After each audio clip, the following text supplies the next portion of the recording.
ఆంధ్రాలో అయితే ఇంకో విచిత్రము, రాయచోటిలా వీరభద్రస్వామి దేవాలయంలో మసీదు కట్టిరట, వీరభద్రి దేవాలయంలో చర్చి కట్టిరు, వీరభద్రి దేవాలయం ఆలయానికి సంబంధించినటువంటి భూముల్లో ఇండ్లు కట్టుకున్నారు, వీరభద్రస్వామికి సంబంధించినటువంటి ఊరేగింపు చేస్తే మా మసీదు ముంగడికి వెళ్ళిపోవద్దని దాడులు చేసినటువంటి సంస్కృతి. అయితే అక్కడ ఒక వ్యక్తి తన ఇంట్లో భజన కార్యక్రమం పెట్టుకుంటే లక్కిరెడ్డి మండలము టౌన్ మదీనా నగర్లో మదీనా మసీద్ వద్ద నివాసం ఉంటున్న హిందూ కమ్యూనిటీ ముస్లిం కమ్యూనిటీల మధ్య మనస్పర్ధలు ఉన్నాయి.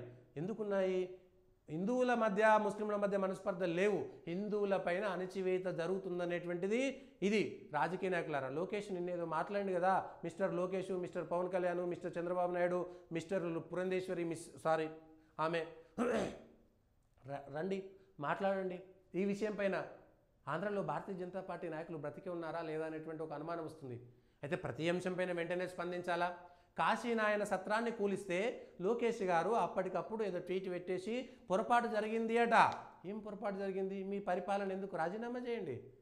ఇక్కడ ఉన్నాయి మీటింగ్ పెట్టి ఇతరులకు నచ్చపి సమస్యలు సర్దుబాటు చేశారు. ప్రస్తుతం సదరు మసీదు వద్ద పోలీసులు పికెట్ నడుస్తున్నది. పికెట్ డ్యూటీలో ఉన్న పోలీసు వారిపై తెలిపిన ప్రకారం మీ ఇంటి నందు భజన కార్యక్రమం చేస్తున్నారు కాబట్టి ఆకుల బాల నరసింహులు వయసు 30 సంవత్సరాలు, తండ్రి నరసయ్య, మదీనా నగర్, లక్కిరెడ్డిపల్లిల.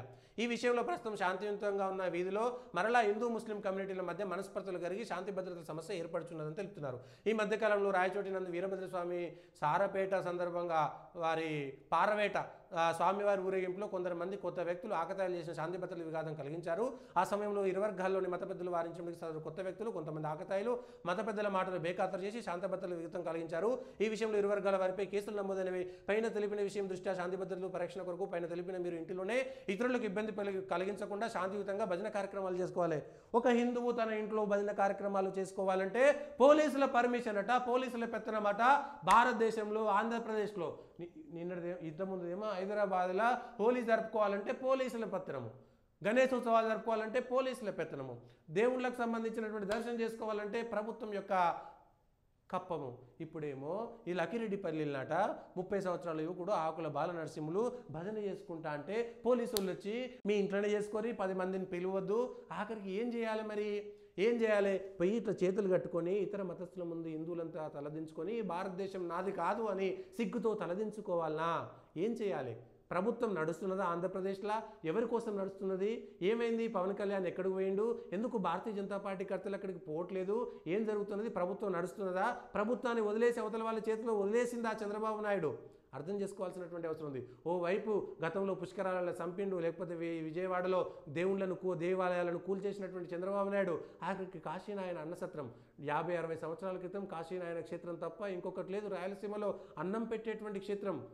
15-20 కాశీనాయన క్షేత్రాలకు సంబంధించినటువంటి చోట అన్నక్షేత్రాలను పెట్టి అన్నదాన సత్రాలను పెట్టినటువంటి కాశీనాయన క్షేత్రం అటవీ భూముల్లో ఉన్నదని చెప్పేసి మరి ఇవాళ ఇక్కడ ఉన్నటువంటి మసీదులన్నీ పర్మిషన్ తోటి ఉన్నాయా లేవా? చర్చిలన్నీ పర్మిషన్ తోటి ఉన్నాయా లేవా?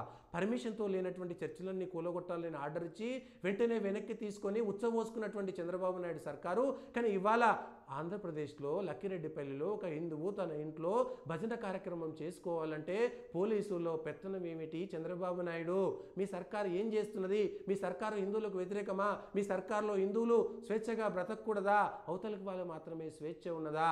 ఏం జరుగుతుంది భారతదేశంలో? అందుకనే ప్రతి రాష్ట్రంలో కూడా యోగి లాంటి పరిపాలన మాత్రమే రావాలి రావాలి రావాలి.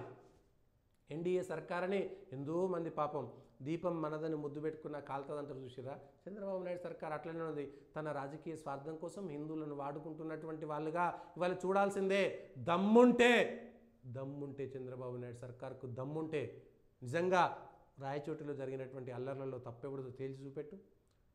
సరిగ్గా ఏడాది క్రితం అయ్యప్ప మాల వేసుకుంటే ఇదే సేమ్ రాయచోటిలో ఉన్నటువంటి మసీదు ముంగట అయ్యప్ప పాటలు పెట్టుకుంటే ఆ బస్సు మీద దాడి చేసినటువంటి కుక్కల కొడుకులు ఎవరో తేల్చిర్రా ఇప్పటిదాకా? అంటే ఈ రాయచోటి ఇంకా హిందువులది కాదు, ఆంధ్రప్రదేశ్ హిందువులది కాదు.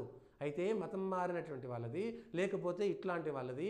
హిందువులంతా సిగ్గుతో తలదించుకొని వాళ్ళకు సరెండర్ అయిపోయి బ్రతకడం మాత్రమే చేయాల్సినటువంటిదా? భారతదేశంలో హిందూ సమాజం హిందువుల యొక్క జనసంఖ్య తగ్గిన తర్వాత ఈ లౌకికత్వం ఇవేమి ఉండవు. ఎందుకంటే బంగ్లాదేశ్లో ఏమైందో చూస్తున్నాం, పాకిస్తాన్లో ఏమైందో చూస్తున్నాం, ఏరే దేశాలలో అనేకమైనటువంటి దేశాలను చూస్తున్నాం. ప్రజలారా, ప్రభుత్వాలు, రాజకీయ నాయకులు మీ విధానాలను ప్రకటించండి. మీ విధానాలను ప్రకటించండి. విషయాలు చెప్పండి. మీరు హిందువులకు మద్దతుగా ఉన్నారా లేదా? ఒక హిందువు భజన చేసుకోవాలంటే పోలీసుల పర్మిషన్ తీసుకోవాలనా? కానీ అవతల వాడు తీసుకోవాల్సినటువంటి అవసరం లేదా? విశృంఖలంగా సాగుతున్నటువంటి అన్య మతస్థుల యొక్క ఆగడాలను అరికట్టడంలో విఫలమైంది చంద్రబాబు, పవన్ కళ్యాణ్, బీజేపీ సర్కారు. ముక్కు నాలుక రాసి క్షమాపణ చెప్పండి హిందువులందరికీ. లేకపోతే మీకు చేత కాదని రాజీనామా చేయండి. రాజీనామా చేసి ఎన్నికల్లోకి వెళ్ళండి. ఈ అంశాల పేరు మీదనే. ఇది ఒక్కదాన్ని మాత్రమే పెద్దగా చేస్తారా? ఇది ఒక్కటే కాదు, కుండకు చిన్న పొక్క పడ్డా కూడా కుండలో నీళ్ళని పోతాయి, పడవకు చిన్న పొక్క పడ్డా కూడా పడవలోకి నీళ్లు చేరి ఆ పడవ మునిగిపోతుంది. ఇది అట్లాంటిదే, ఈ సంఘటన అట్లాంటిదే. ఆంధ్రప్రదేశ్ ప్రజలారా ఆలోచించండి. కేవలం ఓటు బ్యాంకు రాజకీయాలు మాత్రమే ఇవాళ సమాజాన్ని నడిపిస్తున్నాయి. కాబట్టి ఓటు బ్యాంకులుగా మారకపోతే, కులాలుగా విలిపోయి చీలిపోతే నష్టపోయేది ఎవరు? రేపొద్దుగాల బాంబులు, హైదరాబాద్లో బాంబులు పెట్టిరు ఉగ్రవాదులు.